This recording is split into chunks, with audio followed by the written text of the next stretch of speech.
Scary Stories. Part 4. In December 2011, 19-year-old college student Amy went missing in Chicago.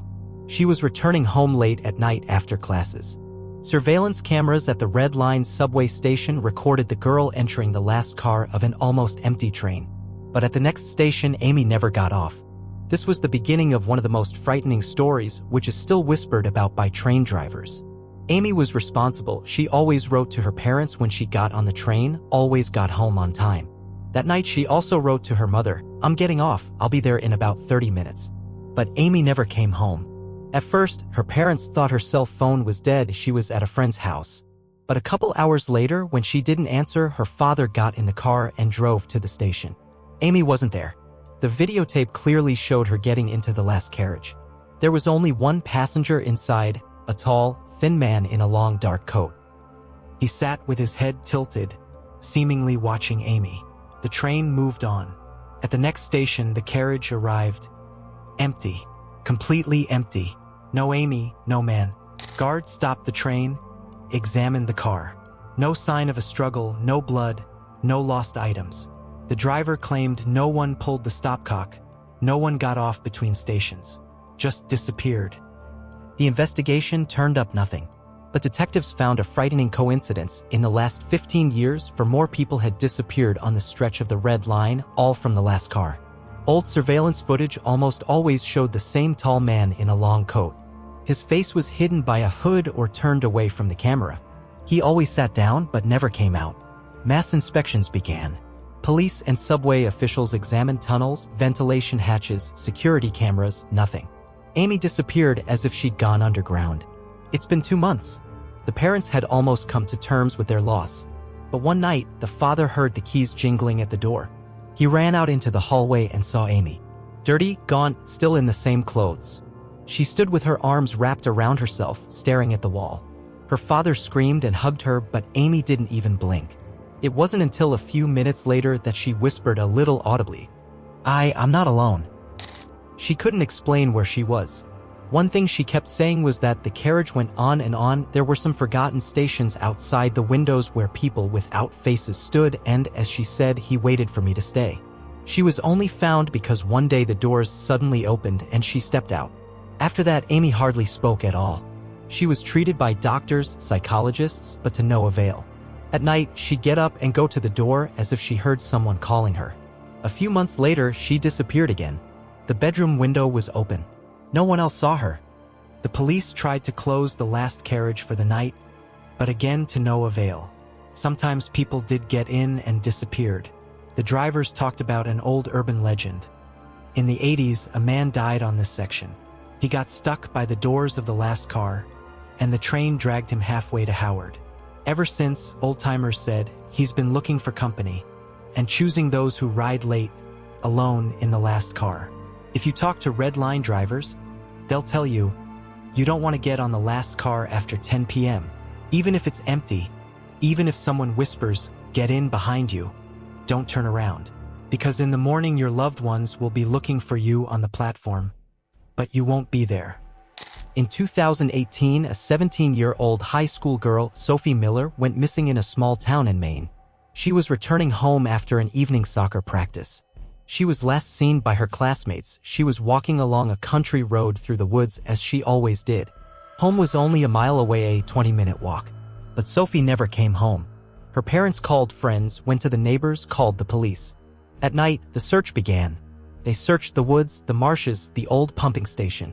No sign of her. No phone, no clothes, no backpack. 2 days later, the town was covered with "Sophie's missing" posters. A week went by. The parents barely slept. The house was silent. The phone was ringing off the hook with calls from journalists. And then one night, Sophie's mother woke up from a strange sound, a knock on the bedroom window. She got up, went to the window. Sophie was standing there, covered in mud, barefoot with a torn t-shirt. Her face stained, her hair tangled. She looked blank-eyed and kept knocking. Father jumped out into the yard, but there was no one there. The mother claimed she'd definitely seen her daughter. The police thought it was shock. But a day later, neighbors complained that at night someone was knocking on their windows. One old man, a Vietnam veteran, grabbed a shotgun, ran out into the yard, and nothing. The cameras the parents had installed caught only a silhouette, A thin female body standing at the window. The face is always hidden. 2 weeks later, things got worse. At night, footsteps could be heard in the Miller house. The parents heard someone whispering their mother's name. Catherine, Catherine. The father began to lose his mind. The mother slept on pills. One night, a girl from next door knocked on the door. She said she saw Sophie standing by the woods, calling to her with her hand. Catherine's husband rushed over there. There was indeed a girl standing at the edge of the forest, but not their daughter. She was too pale, too thin, and when he called out her name, she slowly vanished into the shadows. After that, he never tried to look again. A month later, the police found Sophie's belongings in a dilapidated pumping station, right in the middle of the woods. There they found her phone, sneakers, and backpack. In the phone were dozens of strange photos. There was Sophie, photographed as if from the outside, at night, at the windows of her own house.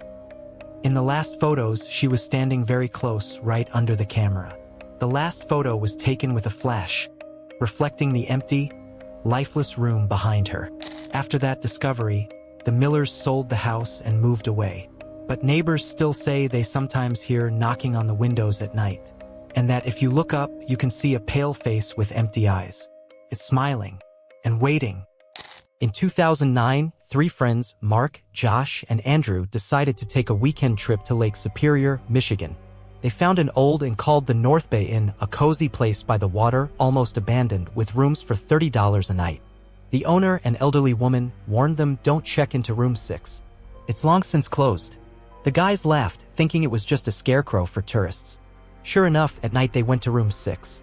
The door was locked, but Josh cracked it open with a knife. Inside was dust, rotten carpet, an old bed with a bedspread and a broken mirror. Mark sat on the edge of the bed and started filming everything on his phone, joking, the vlog from the room of the dead. They decided to sleep there that night for fun. Andrew fell asleep first. Josh was lying there with headphones on. Mark was texting his girlfriend. At some point, Mark noticed that the bedspread on the next bed moved a little. He thought it was a draft. An hour later, Josh woke up to Andrew, usually very calm, sitting on the floor rocking back and forth. He was muttering, "She's here. She's watching." Josh tried to put him down, but Andrew suddenly jumped up, looked at him with a dead look and said, "She doesn't want us here." The next morning, Andrew was gone. Just walked out in the night, leaving his cell phone and jacket behind. Mark and Josh went to the landlady. She only turned pale and said, "I told you, I warned you." They called the police. They started a search. They found Andrew's shoe in the woods, and that was it. Security cameras show no one left the hotel that night. No one. The guys were going to leave. But Josh went to room 6 to get his stuff at the last minute. He was never seen again. Mark left alone. A week later, the police found strange scratches on the walls in room 6, like fingernails. On the ceiling was written in bold letters one phrase, "He's watching." Mark tried to forget the trip for a long time. But a year later, when he was already living in another state, he received a package. Inside was his old cell phone, the one he'd lost at the hotel. There were only 2 recordings left on the phone. The first showed Josh sitting on his bed saying, "She's knocking on the window." The second is a short video of Andrew taken at night. The camera looks down at him as if someone is standing at the foot of the bed. Andrew whispers in a trembling voice, "He's coming for us." After that, the phone would freeze, the screen would blink and crash. Mark never answered calls from unknown numbers again. He knew that one day he would hear his friend's voice on the other end, and he'd rather not pick up the phone then. Hey, like and subscribe to follow our new videos.